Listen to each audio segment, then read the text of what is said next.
ಹೆಚ್ಚಾಗಿ ಕ್ವಶನ್ಸ್ ಕೇಳೋದೇನು ಅಂತಂದ್ರೆ ದೇವ್ರಂದ್ರೆ ಯಾರು, ಅದೊಂದು ಎನರ್ಜಿನಾ ಅಥವಾ ಅದೊಂದು ಫೀಲಿಂಗಾ?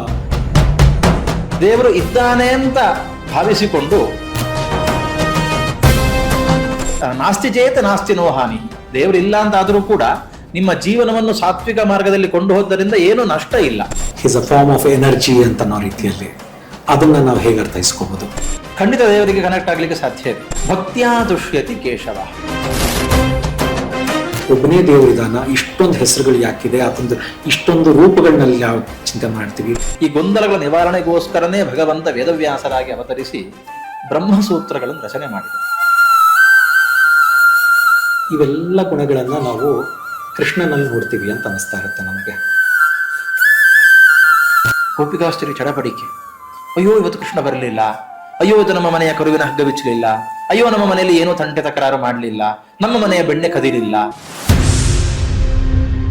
16,000 ಹೆಣ್ಮಕ್ಳನ್ನ ಇದು ಮಾಡ್ತೀವಿ, ನಾವು ಮಾಡಿದ್ರೆ ತಪ್ಪಪ್ಪ ಅಂತ ಹೇಳೋರೆಲ್ಲ ಇದ್ದಾರೆ. ಗೋಕುಲದಲ್ಲಿ ಪರ್ವತಕ್ಕೆ ಬೆಂಕಿ ಬಿದ್ದಾಗ ಆ ಇಡೀ ಕಾಡ್ಗಿಚ್ಚನ್ನು ಕೃಷ್ಣ ನುಂಗಿದ.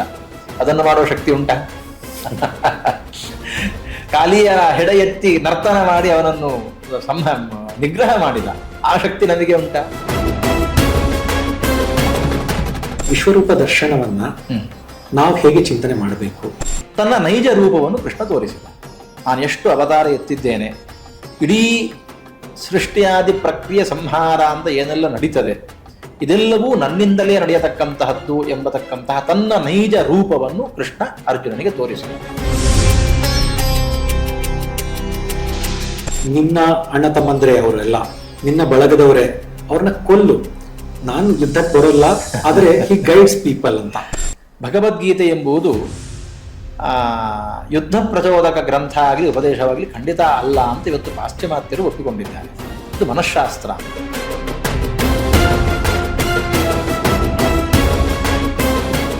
ಜರಾಸಂಧನ ಸಂಹಾರ ಮಾಡತಕ್ಕಂತಹ ಪರಿಸ್ಥಿತಿ ಬಂದಾಗಲೂ ತಾನು ಶಸ್ತ್ರ ಸೈನಿಕ ಸಮೇತನಾಗಿ ಯುದ್ಧಕ್ಕೆ ಹೋಗಿ ಮಾಡಲಿಲ್ಲ. ಯಾರಿಂದ ಸಂಹಾರ ಮಾಡಿಸಬೇಕು ಅಂತಹ ಭೀಮನನ್ನು ಕರ್ಕೊಂಡು ಹೋಗಿ ಸಂಹಾರ ಮಾಡಿದ. ನನಗೆ ಸಿಗಬೇಕಾದದ್ದು ಸಿಕ್ಕಿಯೇ ಸಿಗ್ತದೆ, ಇನ್ನೂ ಬೇಕು, ಮತ್ತೂ ಬೇಕು, ಮಗದಷ್ಟು ಬೇಕು, ಬಗೆದಷ್ಟು ಬೇಕು ಅಂತ ನಾವು ಸಂಪಾದನೆ ಮಾಡಲಿಕ್ಕೆ ಹೊರಟ್ರೆ, ಏನೂ ಆಗಿರ್ಬೋದು, ಹಣವೇ ಅಲ್ಲ ಯಾವುದೇ ಆಗಿರ್ಬೋದು, ಹೊರಟ್ರೆ ಅದು ಅದೇ ಮಾರ್ಗದಲ್ಲಿ ಹಿಂದಿರುಗಿ ಹೋಗ್ತದೆ. ಇವತ್ತಿನ ಮಕ್ಕಳ ಬಗ್ಗೆ ನಾವು ಮಾತಾಡ್ತಾ ಇರಬೇಕಾದ್ರೆ ಸ್ಟ್ರೆಸ್, ಪ್ರಯತ್ನವನ್ನು ಮಾಡು, ಫಲ ಸಿಗಲಿಲ್ವಾ ಕುಗ್ಗು ಬೇಡ, ಮತ್ತೊಮ್ಮೆ ಪ್ರಯತ್ನವನ್ನು ಮಾಡು. ಇವತ್ತು ಅಥವಾ ನಾಳೆ ಪ್ರಯತ್ನಕ್ಕೆ ಫಲ ಸಿಕ್ಕಿಯೇ ಸಿಕ್ಕಿದೆ.